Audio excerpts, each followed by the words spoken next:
पाक अफगान जंग बंदी के बाद 11 रोज से बंद तिजारती गुजरगाहें जल्द खोले जाने का इम्कान है।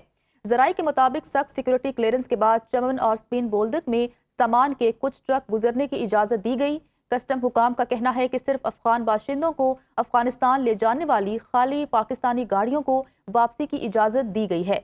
बॉर्डर बंदिश से दोनों जानिब वीज़ा और पासपोर्ट पर सफ़र करने वाले अफराद की बड़ी तादाद ताहाल फंसे हुए हैं। तोरखम बॉर्डर पर तिजारती गुजरगाह खोलने की तैयारियां मुकम्मल कर ली गई हैं। पाक अफगान जंग बंदी के बाद 11 रोज से बंद तिजारती गुजरगाहें जल्द खोले जाने का इम्कान है। जराये का इस हवाले से कहना है कि सख्त सिक्योरिटी क्लियरेंस के बाद चमन और स्पिन बोल्दक में सामान के कुछ ट्रक गुजरने की इजाज़त दी गई है।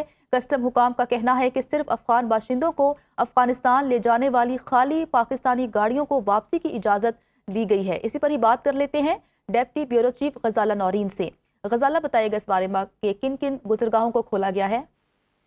जी बिल्कुल, पाकिस्तान और अफगानिस्तान के दरमियान जंगबंदी के बाद और 11 रोज से बंद तिजारती गुजरगाहें जल्द खोले जाने का इम्कान है। कस्टम हुकाम की जानिब से बताया गया है कि सिर्फ अफगान बाशिंदों को अफगानिस्तान ले जाने वाली खाली पाकिस्तानी गाड़ियों की वापसी की इजाजत दी गई है और सख्त सिक्योरिटी क्लियरेंस के बाद चमन और स्पिन बोल्दिक में सामान के कुछ ट्रक गुजरने की भी इजाजत दे दी गई है। बॉर्डर बंद होने के बाद दोनों जानिब से वीजा और पासपोर्ट पर सफर करने वाले अफराद की एक बड़ी तादाद ताहाल फंसी हुई है। तोरखम बॉर्डर पर तिजारती गुजरगाह खोलने की तैयारियां भी मुकम्मल कर ली गई हैं और गाड़ियों के क्लियरेंस के लिए स्कैनर्स भी नस्ब कर दिए गए हैं। सरहदी बंदिश के बायस कार्गो गाड़ियों की भी लंबी कतारें लगी हुई हैं। जनूबी वजीरिस्तान में अंगूर अड्डा है, शुमाली वजीरिस्तान में गुलाम खान और जिला कुरम में खरलाची की सरहदें भी गुज़िश्ता 11 रोज से बंद हैं। सिक्योरिटी क्लियरेंस के बाद ही पाक अफगान क्रॉसिंग पॉइंट्स के खुलने के अहकामात दिए जाएंगे। ताहम जराये ये बता रहे हैं कि बाज़ हसास पॉइंट्स को फिलहाल न खोलने का फैसला भी किया गया है। ठीक है, हसास पॉइंट्स को अभी नहीं खोलने का फैसला किया गया है। गजाला नौरीन, आपका बहुत शुक्रिया। कराची में वजीर दाखिला मोहसिन नकवी ने सुन्नी तहरीक के चेयरमैन सरवत एजाज कादरी से मुलाकात की और उलमा कराम की गिरा कदर खिदमात को खिराज तहसीन पेश किया। इस मौके पर मोहसिन नकवी का कहना था कि किसी भी मदरसे या मस्जिद को बंद नहीं किया जाएगा। कराची से आपको खबर दे रहे हैं, कराची में वजीर दाखिला मोहसिन नकवी ने सुन्नी तहरीक के चेयरमैन से मुलाकात की है। इस मुलाकात का मजीद अहवाल जानते हैं नईम जंजुआ से। नईम, बताइएगा।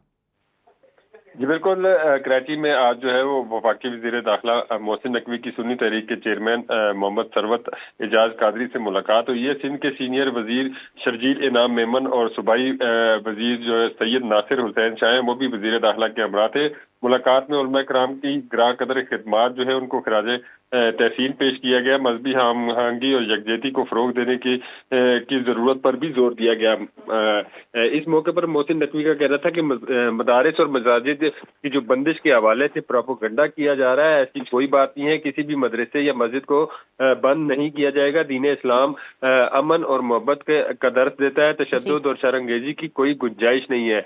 मार्का हक में भी उलमा इकराम ने का किरदार जो है वो इंतहाई अहम रहा है। पाकिस्तान तरक्की के लिए टेक ऑफ कर चुका है। इन हालात में सबको मुस्बत किरदार अदा करने की जरूरत है। मोहसिन नकवी का ये भी कहना था कि कानून के दायरे में हर किसी को एहतजाज करने का हक हासिल है। आज पाकिस्तान के लिए सब कोई यकजा होना होगा। चेयरमैन पाकिस्तान सुन्नी तहरीक एजाज का कादरी की मजहबी हमआहंगी के फरोग के मुकम्मल ताउन की यकीनदानी सदर सुन्नी तहरीक साहबजादा अल्लामा अब्बास कादरी, सेक्रेटरी जनरल अल्लामा बिलाल सलीम कादरी, तैयब हुसैन कादरी और इमरान कादरी भी इस मौके पर मौजूद थे। जी ठीक है, नईम जंजुआ, आपका बहुत शुक्रिया।